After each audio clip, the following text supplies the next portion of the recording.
ಸರೋಜಾ, ನನ್ನ ಕ್ಷಮಿಸ್ಬಿಡು ಸರೋಜಾ. ಏನೋ ಇಷ್ಟು ದಿನ ಬುದ್ಧಿ ಇಲ್ಲದೆ ನಾನು ಅಮ್ಮ ಹೇಳ್ದಂಗೆ ಕೇಳೋದಕ್ಕೆ ನಾವಿಬ್ಬರು ದೂರ ಇರಬೇಕಾಗಿತ್ತು. ಇನ್ಮೇಲೆ ಆ ಥರ ಆಗಲ್ಲ. ಚೆನ್ನಾಗಿರೋಣ ಇಬ್ರು. ಏನೋ ಸ್ವಲ್ಪ ಸಲ ಗುದ್ದಾಡ್ದಾಗ್ಲೂ ಒಂದು ಮಾಡ್ದಾಗ್ಲೂ ಹಿಂಗೆ ಹೇಳ್ತಿದ್ರಿ. ಈಗ ಹೆಂಗಿರ್ತಿರೋ ಏನೋ ಯಾರಿಗೆ ಗೊತ್ತು. ಇದು ನಿಮ್ಮ ಮನೆ ಅಲ್ಲ, ನಮ್ಮ ಅಪ್ಪಯ್ಯರ ಮನೆ, ನನ್ನ ತವ್ರ ಮನೆ. ಇಲ್ಲಾದ್ರೂ ಚೆನ್ನಾಗಿರೋದು ಕಲ್ತ್ಕೊಳ್ರಿ. ಜಗಳ ಆಡಿರೆ 4 ಜನ ನಮ್ಮ ಅಪ್ಪ ಅಮ್ಮನ ಬಗ್ಗೆ ಆಡ್ಕೊಂತಾರೆ. ಏನು ಅಳಿಯನ್ನ ತಂದು ಇಲ್ಲೇ ಇಟ್ಕೊಂಡವ್ರೆ, ಇಲ್ಲೂ ನೆಟ್ಟು ಸಂಸಾರ ಮಾಡ್ತಿಲ್ಲ ಮಗಳು ಅಂತಾನ ಆಡ್ಕೊಂತಾರೆ. ಏನೋ ನಾನು ಆ ಕಮಲ ಹೇಳಿದ್ಕೆ ಇದೊಂದ್ಸಲ ನೋಡೋಣಕ್ಕ ಕರ್ಕೊಂಬರ್ತೀನಿ ಮಾತಾಡ್ರಿ ಅಂತ ಹೇಳಿದಕ್ಕೆ ನಿಮ್ಮ ಹತ್ರ ಮಾತಾಡಿ ಒಪ್ಕೊಂಡಿರೋದು ಅಷ್ಟೇನೆ. ಮತ್ತೆ ಏನಾದರೂ ಜಗಳ ಗಿಗಳ ಆದರೆ ನಾನಂತೂ ಸುಮ್ಮನಿರೋದಿಲ್ಲ ಅಷ್ಟೇನೆ. ಆಮೇಲೆ ಸಾಯತಕ್ಕ ನಾವಿಬ್ರು ಒಂದಾಗದೇ ಇಲ್ಲ. ಇನ್ನೊಂದ್ಸಲ ಏನಾದ್ರು ನೀವು ಅದು ಇದು ಅಂತ ಹೇಳಿ ಜಗಳ ಗಿಗಳ ಹೋಗಿದ್ರೆ ಅಯ್ಯೋ ಸರೋಜಾ, ಜಗಳ ಆಗೋದಕ್ಕೆ ನಾನು ಕಾರಣನಾ ಹೇಳು? ನೀನು ಅಮ್ಮಯ್ಯನು ಮಾತಿಗೆ ಮಾತು ಬೆಳೆಸ್ಕೊಂಡು ಜಗಳ ಮಾಡ್ತಿದ್ರಿ, ನಾನಿನ್ನೇನು ಮಾಡೋಣ? ಅವಮ್ಮಯ್ಯಗೆ ಹೇಳೋಕ್ಕಾಗ್ತಿರ್ಲಿಲ್ಲ, ನಾನೇ ಬೈಯೋದು. ಅದಕ್ಕೆ ನಾನು ನಿನ್ನೆ ಬೈತಿದ್ದೆ, ನೀನು ಮುನ್ಸ್ಕೊಂಡು ಅವ್ರ ಮನೆಗೆ ಅದೇ ಬಂದುಬಿಡ್ತಿದ್ದೆ. ಏನಾರ ಒಂದು ಮಾತು ಬೈದ್ರೆ ಸಾಕು. ನೀನು ಅಂತೇಳಿ ಅವಮ್ಮಯ್ಯನು ಅಂತದೇನಿ. ತಪ್ಪು ಮಾಡಿದ್ರೆ ಬೈಸ್ಕೊಂತೀನಿ, ತಪ್ಪು ಮಾಡದೇ ಇದ್ಮೇಲೆ ನಾನು ಯಾಕೆ ಬೈಸ್ಕೋಬೇಕು? ನಿಮ್ಮ ಅಮ್ಮಂದು ಒಂಥರ ಯಾರನ್ನೂ ಮಾತಾಡ್ಸಂಗಿಲ್ಲ ಅಕ್ಕಪಕ್ಕಗಳನ್ನ. ಯಾರನ್ನ ಗಂಡಸ್ರನ್ನ ಮಾತಾಡ್ಸಿರಂತು ಅಯ್ಯೋ ಅಯ್ಯೋ ಏನು ಸೀಮೆಗಿಲ್ದವಳು, ಗಂಡಸ್ರನ್ನೆಲ್ಲ ಮಾತಾಡಿಸ್ತಾಳೆ. ಅವನು ಯಾರು ಇವನು ಯಾರು? ಏನು ಅನುಮಾನ?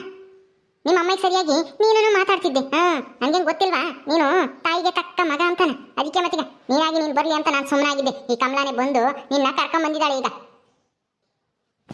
ಗೊತ್ತು ಸರೋಜಾ, ನಾನು ಅಷ್ಟೇನೆ. ಕಮಲಾ ಹೇಳಿದ್ಲು, ಎಷ್ಟು ದಿನ ಅಂತ ಹಿಂಗೆ ಇರೋಕ್ಕಾಗುತ್ತೆ, ಗಂಡ ಹೆಂಡತಿ ಅಂದಮೇಲೆ ಒಂದು ಮಾತು ಬರ್ತವೆ ಹೋಗ್ತವೆ, ಬೇರೆಯವ್ರ ಮಾತಿಗೆ ತಲೆ ಕೆಡಿಸ್ಕೋಬಾರ್ದು ಅಂತ ಎಲ್ಲ ಹೇಳತ್ತಿಗೆ ನಾನು ಒಪ್ಕೊಂಡು ಬಂದಿದ್ದೀನಿ. ಈಗ ಹೆಂಗೋ ಒಂದಾಗಿದ್ದೀವಿ, ಇಲ್ಲಾದ್ರೂ ಚೆನ್ನಾಗಿರೋಣ ಬಿಡು. ಸರಿ ಆಯಿತು. ನಾನು ಅದಕ್ಕೆ ತಾನೆ ಚೆನ್ನಾಗಿರ್ಬೇಕು, ನಾನು ನಾಲ್ವರಂತೆ ಗಂಡನ ಜೊತೆ ಸುಖವಾಗಿರ್ಬೇಕು ಅಂತಾನೆ ತಾನೆ ಒಪ್ಕೊಂಡು ನಿಮ್ಮನ್ನ ಇಲ್ಲೇ ಇರೋಕ್ಕೆ ಅವಕಾಶ ಮಾಡಿಕೊಟ್ಟಿದ್ದು. ಸರಿ ಆಯ್ತು ಕಮಲಾ, ಇದು ನಿಮ್ಮ ಅಪ್ಪ ಇರದೇನ ಮನೆ? ನೀನು ಇಲ್ಲೇನ ಇದ್ದಿದ್ದು?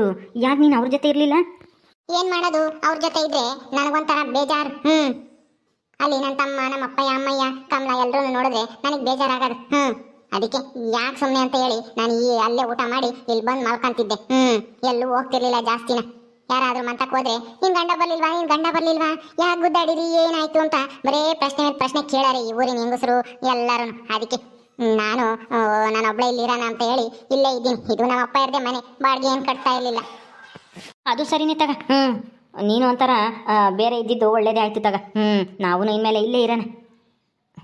ಇಲ್ಲೇ ಇರೋದಷ್ಟೇ ಅಲ್ಲ, ನಾನು ಇಷ್ಟು ದಿನ ನಮ್ಮ ಅಪ್ಪಯ್ಯರ ಮನೆಗೆ ಹೋಗಿ ಊಟ ಮಾಡ್ಕೊಂಡ್ಬಂದು ಇಲ್ಲೇ ಮಲ್ಕೊಳ್ಳೋದು, ಇಲ್ಲೇ ಇರೋದು ಎಲ್ಲ ಇರ್ತಿದ್ದೆ. ಆದರೆ ಇನ್ಮೇಲೆ ಅವ್ರ ಮನೆಗೆ ನಾನು ಹೋಗಲ್ಲ ಊಟ ಮಾಡೋಕ್ಕೆ. ನೀವು ಅಷ್ಟೇನೆ, ಏನೋ ಹಬ್ಬ ಆಡಿದಾಗೆ ಏನೋ ಮಾಡಿದ್ರೆ ವಿಶೇಷ ಇದ್ರಾಗೆ ಹೋಗ್ಬೇಕು ಅಷ್ಟೇನೆ. ದಿನ ನಾವು ಅಲ್ಲೇ ಹೋಗಿ ಉಂಡು ಬರೋಕ್ಕಾಗಲ್ಲ. ಮತ್ತೆ ಇನ್ನೆಲ್ಲಿ ಉಣ್ಬೇಕು? ಇನ್ನೆಲ್ಲಿ ಉಣ್ಬೇಕು? ನೀವು ಬಂದಿದ್ದೀರಲ್ಲ ಈಗ, ಜೊತೆಗಿರ್ತೀನಿ ಅಂತಾನ, ನೋಡ್ಕೊಂತೀನಿ ಚೆನ್ನಾಗಿ ಅಂತಾನ. ನೀವು ದುಡ್ದು ತಂದಾಕ್ರಿ, ನಾನು ಮಾಡಿ ಬೇಸಾಕ್ತೀನಿ, ಇಬ್ಬರು ಕುತ್ಕೊಂಡು ಊಟ ಮಾಡೋಣ. ಹೆಂಗೆ ಕೇಳ್ತೀರಾ ನೋಡ್ರಿ. ಅಯ್ಯೋ ಅಲ್ಲ, ಕೇಳಿದೆ ಅಷ್ಟೇನೆ. ಇಷ್ಟು ದಿನ ಅಲ್ಲೇ ಊಟ ಮಾಡ್ತೀನಿ ಅಂತಿದ್ದಲ್ಲ, ಈಗ ಎಲ್ಲಿ ಊಟ ಮಾಡ್ತೀಯ? ಸರಿ ಆಯ್ತು ಬಿಡು, ನಾನು ಯಾವ್ದಾನ ಕೆಲಸ ನೋಡಿಕೊಂಡು ಕೆಲ್ಸಕ್ಕೆ ಹೋಗ್ತೀನಿ. ಕೆಲ್ಸಕ್ಕೆ ಹೋಗಿ ನಾನು ದುಡ್ದು ತಗೊಂಬತ್ತೀನಿ. ನೀನು ಮನೇಲಿ ಇದ್ದು ಅಡುಗೆ ಗಿಡಿಗೆ ಮಾಡ್ಕೊಂಡು ಮನೆ ನೋಡ್ಕೊಂಡು ಇರು. ಯಾವುದಾದ್ರೂ ಒಂದು ಕೆಲಸ ನೋಡ್ಕೊಂತೀನಿ. ಅಲ್ಲಿವರೆಗೂ ಏನು ಮಾಡೋದು? ಈಗ ಮನೇಲಿ ಏನು ಇಲ್ವೇನೋ ಸಾಮಾನೆಲ್ಲನ? ಯಾವ ಸಾಮಾನು ಇಲ್ಲ. ಅಲ್ಲ ನೀವು ಇಷ್ಟು ದಿನ ಏನು ಕೆಲ್ಸಕ್ಕೆ ಹೋಗ್ತಿದ್ರಿ? ಕೆಲ್ಸಕ್ಕೆ ಹೋಗ್ತಿದ್ರೋ ಏನು ಇಲ್ವೋ? ಹೋಗ್ತಿದ್ದೆ. ಯಾಕೆ ಹೋಗ್ತಿದ್ರಿ ಅಂದಮೇಲೆ ದುಡ್ಡು ಗಿಡ್ ಇಟ್ಕೊಂಡಿಲ್ವಾ? ಕೆಲ್ಸಕ್ಕೆ ಹೋಗಿರೋದೆಲ್ಲನ ಏನು ಮಾಡಿದ್ರಿ ದುಡ್ಡೆಲ್ಲನ? ಇಲ್ಲ ಸರೋಜಾ, ದುಡ್ಡೆಲ್ಲ ಇಟ್ಕೊಂಡಿಲ್ಲ. ನಿನಗೆ ಗೊತ್ತಲ್ಲ, ನಾನು ದುಡ್ದಿರೋ ದುಡ್ಡೆಲ್ಲನ ನಮ್ಮ ಅಮ್ಮನೇ ಇಸ್ಕೊಂಬೋದು. ನನ್ನ ಹತ್ರ ಈಗ 1 ರೂಪಾಯಿನೂ ದುಡ್ಡಿಲ್ಲ ಗೊತ್ತಾ? ಬಸ್ ಚಾರ್ಜಿಗೂ ದುಡ್ಡಿರಲಿಲ್ಲ. ನಾನು ಯಾರ ಹತ್ರನೂ ಇಸ್ಕೊಂಡು ಬಂದಿದ್ದು. ಆಯಿತು ಬಿಡು, ಈಗ ಇಲ್ಲೇ ಯಾವುದಾದ್ರೂ ಒಂದು ಕೆಲ್ಸಕ್ಕೆ ಹೋಗ್ತೀನಿ. ಸರಿ ಆಯಿತು, ಕೆಲ್ಸಕ್ಕೆ ಹೋಗಿ ದುಡ್ದು ಮನೆಗೆ ಏನೇನು ಬೇಕೋ ಆ ಸಾಮಾನೆಲ್ಲನ ತಗೊಂಬನ್ನಿ. ಸರಿ ಆಯಿತು ಬಿಡು ಸರೋಜಾ. ಈಗ ಕೆಲಸ ಏನು ಮಾಡೋದು, ಏನು ಕೆಲ್ಸಕ್ಕೆ ಹೋಗೋದು ಅನ್ನೋದೇ ಚಿಂತೆ ಆಗೈತೆ. ಸರೋಜಕ್ಕ, ಕೇಶವಣ್ಣ, ಏನು ಮಾಡ್ತಾ ಇದ್ದೀರಾ? ಬರೀ ಊಟಕ್ಕೆ? ಊಟಕ್ಕ? ಹೌದು. ಯಾಕೆ ಊಟಕ್ಕೆ ಬರ್ರಿ ಇಬ್ರು? ಇಲ್ಲ ಕಮಲ, ನಾವು ಈ ಮೇಲೆ ಇಲ್ಲೇ ಅಡುಗೆ ಮಾಡ್ಕೊಂಡು ಇಲ್ಲೇ ಊಟ ಮಾಡ್ತೀವಿ. ಆ ಮನೆಗೆ ಬರಲ್ಲ. ಇಲ್ಲ, ಇಲ್ಲಿ ಏನು ಸಾಮಾನಿಲ್ಲ ಅಣ್ಣ. ಅಕ್ಕಿ, ಬೇಳೆ, ಹಸಿಟ್ಟು, ಬೆಳಕಳು, ಬೆಲ್ಲ ಯಾವುದೂ ಇಲ್ಲ. ಅದು ಹೆಂಗೆ ನೀವು ಅಡುಗೆ ಮಾಡ್ತೀರಾ? ಏನು ಸರೋಜಕ್ಕ, ನಿಮ್ಮ ಯಜಮಾನ್ರು ಹಿಂಗೆ ಹೇಳ್ತಾ ಇದ್ದಾರೆ? ಅಲ್ಲ, ಏನು ಇಲ್ದಲೇ ಅದು ಹೆಂಗೆ ಅಡುಗೆ ಮಾಡ್ತೀರಾ ನೀವು?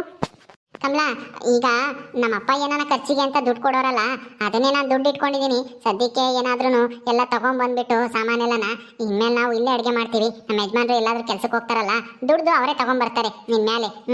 ನನ್ನ ಹತ್ರ ಸ್ವಲ್ಪ ಇರೋ ದುಡ್ಡಲ್ಲೇ ಸ್ವಲ್ಪ ಏನಾದರೂ ಸಾಮಾನು ತಗೊಂಡ್ಬಂದು ಇಲ್ಲೇ ನಾವು ಅಡುಗೆ ಮಾಡ್ಕೊತೀವಿ ಬಿಡು. ನೀನು ಇನ್ಮೇಲೆ ನಮ್ಗೇನು ಅಡುಗೆ ಮಾಡೋಕೆ ಹೋಗ್ಬೇಡ. ಇಷ್ಟು ದಿನ ಮಾಡಿಕ್ತಿದ್ಯಾ, ಸಾಕು. ಇನ್ಮೇಲೆ ನನ್ನ ಗಂಡ ಬಂದಿದ್ದಾರೆ, ಗಂಡ ಬಂದ್ಮೇಲೂ ತವ್ರ ಮನೆಯಲ್ಲೇ ಊಟ ಮಾಡ್ಕೊಂಡು ನಾವು ಆರಾಮಾಗಿದ್ರೆ ಯಾರನ್ನ ಏನನ್ನಲ್ಲ ಅಲ್ವಾ? ಇಷ್ಟು ದಿನ ನನಗೂ ಹಂಗೆ ಅನ್ಸೋದು, ಏನು ಮಾಡೋದು, ವಿಧಿ ಇಲ್ಲದೆ ಊಟ ಮಾಡ್ಕೊಂಡು ಸುಮ್ಮನೆ ಇದ್ದೆ. ಅಯ್ಯೋ ಇದೇನಕ್ಕ, ಅಲ್ಲ ಇಲ್ಲೇ ಇದ್ದು ನಾವೆಲ್ಲ ಇದ್ದು ನೀವು ಯಾಕೆ ಈ ಮನೆಗೆ ಅಡುಗೆ ಮಾಡ್ಕೋಬೇಕು ಹೇಳ್ರಿ? ಇಷ್ಟು ದಿನ ಹೆಂಗೆ ಅಡುಗೆ ಮಾಡ್ತಿದ್ನೋ ಅದೇ ಥರ ಇನ್ಮೇಲೆ ಒಬ್ರಿಗೆ ಜಾಸ್ತಿ ಮಾಡ್ತೀನಿ ಬಿಡಿ. ಇವ್ರೇನು ಬೇರೆಯವರ, ನಿಮ್ಮ ಯಜಮಾನ್ರಲ್ವಾ? ಅಲ್ಲೇ ಅಡುಗೆ ಮಾಡ್ತೀನಿ, ಅಲ್ಲೇ ಊಟ ಮಾಡ್ಕೊಂಡು ಇಲ್ಲಿ ಬಂದು ಇರ್ರಿ ಸಂಸಾರ ಮಾಡ್ಕೊಂಡು. ಕಮಲಾ, ಅಲ್ಲ ಇಷ್ಟು ದಿನ ಅಂತೂ ನಾನು ಒಬ್ಬಳೇ ಇದ್ದೆ. ಈಗ ನನ್ನ ಗಂಡನೂ ಇದ್ದಾರೆ, ನನ್ನ ಗಂಡಗೂ ನಿಮ್ಮ ಮನೆಯಲ್ಲೇ ಅಡುಗೆ ಮಾಡಿ ಅಲ್ಲೇ ಊಟ ಮಾಡ್ಕೊಂಡ್ಬಂದ್ರೆ ಯಾರನ್ನ ಏನು ತಿಳ್ಕೊಂಬಲ್ಲ ಹೇಳು? ನಮ್ಗಾದ್ರೂ ಅಷ್ಟು ಬುದ್ಧಿ ಬೇಡವಾ ಹೇಳು? ಗಂಡ ಇದ್ದನು ನೋಡು, ಅಪ್ಪ ಅಮ್ಮನ ಮನೆಗೆ ಊಟ ಮಾಡ್ಕೊಂಡಿದ್ದಾಳೆ ಇವಳು ಅಂತೇಳಿ ಮಾತಾಡಲ್ವಾ? ಅದು ಅಲ್ಲದೆ ನನಗೂ ಅದಿಷ್ಟ ಆಗಲ್ಲ. ಗಂಡ ಇದ್ಮೇಲೆ ಗಂಡನೇ ತಂದು ಹಾಕಬೇಕು, ಅವನೇ ನೋಡ್ಕೋಬೇಕು ಅಂತ ನನಗೂ ಆಸೆ ಇತ್ತು. ಈಗ ನನ್ನ ಗಂಡ ನನ್ನ ಜೊತೆಗಿದ್ದಾರೆ ಅಂದಮೇಲೆ ಏನು ನೀನು ಅಡುಗೆ ಮಾಡೋದು ಬೇಡ ಬಿಡು. ಅಯ್ಯೋ ಇದಕ್ಕೆ ಅತ್ತೆ ಏನಂತಾರೋ ಏನೋ, ಅವರೇ ಕಳಿಸಿದ್ದು ಅಡುಗೆ ಆಗೈತೆ ಹೋಗಿ ಊಟಕ್ಕೆ ಕರ್ಕೊಂಬರೋಕೆ ಅವರಿಬ್ರು ಅಂತಾನೆ. ನೀವು ನೋಡಿರಿ ಊಟಕ್ಕೆ ಬರಲ್ಲ ಅಂತ ಹೇಳ್ತಾ ಇದ್ದೀರಾ? ಅಕ್ಕ, ನಿಮ್ಮ ಅಮ್ಮ ಮತ್ತೆ ನನ್ನ ಬೈತಾರೆ ಯಾಕೆ ಕರ್ಕೊಂಬರ್ಲಿಲ್ಲ ಅಂತ ಹೇಳಿ. ಬನ್ನಿ, ಊಟ ಮಾಡಿವ್ರಂತೆ, ಅಲ್ಲೇ ಊಟ ಮಾಡಿವ್ರಂತೆ ನೀವು. ಅಯ್ಯೋ ಕಮಲಾ, ನೀನೇನು ಬೇಜಾರು ಮಾಡ್ಕೋಬೇಡ. ಅತ್ತೆ ಹತ್ರ ನಾನು ಸರೋಜ ಇಬ್ಬರು ಮಾತಾಡ್ತೀವಿ. ಇನ್ಮೇಲೆ ನಾವು ಇಲ್ಲೇ ಅಡುಗೆ ಮಾಡ್ಕೊತೀವಿ, ಇಲ್ಲೇ ಊಟ ಮಾಡ್ತೀವಿ. ನೀನೇನು ನಮಗೆ ಅಡುಗೆ ಮಾಡೋಂಥ ತೊಂದರೆ ತಾಮಕ್ಕೆ ಹೋಗ್ಬೇಡ. ಯಾಕೆಂದರೆ ನಾನು ಗಂಡಸಾಗಿ ಈಗ ಹೆಂಡ್ತಿನ ಸಾಕಬೇಕಾಗಿರೋದು ನನ್ನ ಕರ್ತವ್ಯ ಅಲ್ವಾ? ಇಷ್ಟು ದಿನ ಅಂತೂ ದೂರ ಇದ್ವಿ, ನನಗೆ ಈ ಹೆಂಡ್ತಿ ಸಂಸಾರ ಅಂದರೆ ಏನು ಅಂತ ಅರ್ಥ ಆಗಿರಲಿಲ್ಲ. ನಮ್ಮ ಅಮ್ಮನ ಮಾತು ಕೇಳ್ಕೊಂಡು ನಾನು ಸುಮ್ಮನಾಗಿದ್ದೆ. ಹೆಂಗೋ ನಿನ್ನಿಂದ ನಾವಿಬ್ಬರು ಒಂದಾಗಿದ್ದೀವಿ. ಇನ್ಮೇಲಾದ್ರೂ ನಾನು ಚೆನ್ನಾಗಿ ನೋಡ್ಕೋಬೇಕು ಅಂತ ನಿರ್ಧಾರ ಮಾಡಿದ್ದೀನಿ. ಅದಕ್ಕೆ ನಾವು ಹಿಂಗೆ ಹೇಳ್ತಾ ಇರೋದು. ಹೌದಾ, ಸರಿ ಆಯಿತು, ಬನ್ನಿ ಅಲ್ಲಿಗೆ. ಅತ್ತೆಗೆ ಹೇಳ್ಬಿಟ್ಟು ಈಗೆಲ್ಲ ಅಡುಗೆ ಆಗಿದೆ, ಈಗ ಊಟ ಮಾಡ್ಕೊಂಡು ಬೇಕಂದರೆ ಮನೆಗೆಲ್ಲ ಸಾಮಾನು ತರ್ತಿರಲ್ಲ, ಆವಾಗ ನಾಳೆಯಿಂದನ ಇಲ್ಲೇ ಅಡುಗೆ ಮಾಡ್ಕೊಂಡು ಇಲ್ಲೇ ಊಟ ಮಾಡಿವ್ರಂತೆ ಇಬ್ರು. ಇವತ್ತೊಂದು ದಿವಸನಾದ್ರೂ ಅಲ್ಲೇ ಊಟ ಮಾಡಿ ಆ ಮನೆಗೇನೆ. ಸರೋಜಕ್ಕ, ಇದಕ್ಕಾದ್ರೂ ಇಲ್ಲ ಅಂತ ಹೇಳ್ಬೇಡಿ, ಇವತ್ತೊಂದು ದಿವಸ ಅಷ್ಟೇನೆ. ಇನ್ನೂ ನೀವು ಎಲ್ಲ ಮನೆಗೆ ಬೇಕಾಗಿರೋ ಸಾಮಾನು ಏನೂ ತಂದಿಲ್ಲ ಅನ್ಸುತ್ತೆ. ಅದು ಅಲ್ಲದೆ ನಾವೆಲ್ಲ ಅಡುಗೆ ಮಾಡಿಬಿಟ್ಟಿದ್ದೀನಿ, ಅದಕ್ಕೆ. ಸರೋಜಾ, ಏನು ಮಾಡೋದು? ಇವತ್ತೊಂದು ದಿವಸ ಊಟ ಮಾಡೋಣ ಬಿಡು. ನಾಳೆಯಿಂದನ ಸಾಮಾನು ತಂದುಬಿಟ್ಟು ಇಲ್ಲೇ ಅಡುಗೆ ಮಾಡುವಂತೆ, ಇಲ್ಲೇ ಊಟ ಮಾಡೋಣ. ನಾನು ನಾಳೆಯಿಂದ ಯಾವುದಾದ್ರೂ ಕೆಲಸಕ್ಕೆ ಹೋಗ್ತೀನಿ. ಸರಿ ಆಯಿತು ಕಮಲಾ, ಇವತ್ತು ಒಂದು ದಿವಸ ಅಲ್ಲೇ ಊಟ ಮಾಡ್ತೀವಿ ಬಿಡು. ಯಾಕೆಂದರೆ ಇಲ್ಲಿನ ಏನೋ ಹೊಂದ್ಸ್ಕೊಂಡಿಲ್ಲ, ಇವತ್ತೆಲ್ಲ ಸೌದೆ ನೀರು ಎಲ್ಲ ಹೊಂದ್ಸ್ಕೊಂಡು ಸಾಯಂಕಾಲ ಹೋಗಿ ಸಾಮಾನು ತರ್ತೀವಿ, ನಾಳೆಯಿಂದ ಅಡುಗೆ ಮಾಡೋಣ. ಸರಿ ಆಯಿತು, ಬರ್ತೀವಿ, ಹೋಗು. ಅಯ್ಯೋ ಬರ್ರಿ, ತಿರ್ಗಾ ಅತ್ತೆ ನನ್ನ ಬೈತಾರೆ ಸರೋಜಕ್ಕ, ಯಾಕೆ ಕರ್ಕೊಂಬರ್ಲಿಲ್ಲ ಅಂತನ. ಈಗಲೇ ಸಿಟ್ಟಾಗಿದ್ದಾರೆ ನನ್ನ ಮೇಲೆ. ಹೌದಾ, ನಾನು ಹೇಳ್ತೀನಿ ಬಿಡು, ನೀನೇನು ತಲೆ ಕೆಡ್ಸ್ಕೊಂಬಕ್ಕೆ ಹೋಗ್ಬೇಡ.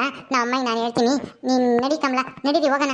ನಾಳೆಯಿಂದ ನೀವು ಎಲ್ಲಾದರೂ ಒಂದು ಒಳ್ಳೆ ಕೆಲಸ ನೋಡ್ಕೊಂಡು ಕೆಲ್ಸಕ್ಕೆ ಹೋಗೋದು ಕಲ್ತ್ಕೊಳ್ರಿ. ಹಿಂಗಿದ್ರೆ ಆಗಲ್ಲ.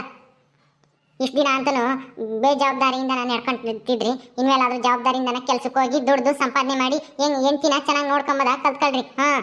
ಇಷ್ಟು ದಿನ ಇದ್ದಂಗೆ ಇರಬೇಡ್ರಿ. ಆಯಿತು ಕಣೆ, ಆಯಿತು, ಹೇಳ್ತಿದ್ದೀನಲ್ಲ ನಾನೆಲ್ಲ ಕೆಲ್ಸಕ್ಕೆ ಹೋಗಿ ಸಾಕ್ತೀನಿ ಅಂತನ. ಸರಿ ಬರ್ರಿ, ಬೇಗ ನಡೀರಿ ಹೋಗೋಣ. ಇವತ್ತೊಂದಿನ ಅಷ್ಟೇನೆ.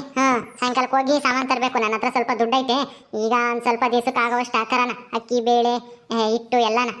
ಆಮೇಲೆ ನೀವು ಕೆಲ್ಸಕ್ಕೆ ಹೋಗ್ತಿರಲ್ಲ, ಅದರಲ್ಲಿ ಬಂದಿದ್ದ ದುಡ್ಡಲ್ಲಿ ಸಂಸಾರನ ಬಾಯಿಸ್ಕೊಂಡು ಹೋಗೋಣ. ನಡೀರಿ, ಈಗ ಊಟ ಮಾಡ್ಕೊಂಡು ಬರೋಣ. ಓಕೆ ಸ್ನೇಹಿತರೆ, ಈ ವಿಡಿಯೋನ ಇಲ್ಲಿ ಮುಗಿಸ್ತಾ ಇದ್ದೀವಿ. ಈ ಕಥೆಯನ್ನು ಮುಂದುವರಿಯುತ್ತೆ. ನಿಮ್ಮೆಲ್ಲರಿಗೂ ವಿಡಿಯೋ ಇಷ್ಟ ಆದರೆ ಲೈಕ್ ಮಾಡಿ, ಶೇರ್ ಮಾಡಿರಿ. ಹಾಗೆ ಇನ್ನೂ ಯಾರ್ಯಾರು ನಮ್ಮ ಚಾನಲ್ ಸಬ್ಸ್ಕ್ರೈಬ್ ಮಾಡ್ಕೊಂಡಿಲ್ವೋ ದಯವಿಟ್ಟು ಸಬ್ಸ್ಕ್ರೈಬ್ ಮಾಡ್ಕೊಳ್ರಿ. ಮುಂದಿನ ವಿಡಿಯೋದಲ್ಲಿ ಸಿಗ್ತೀವಿ. ನಮಸ್ಕಾರ.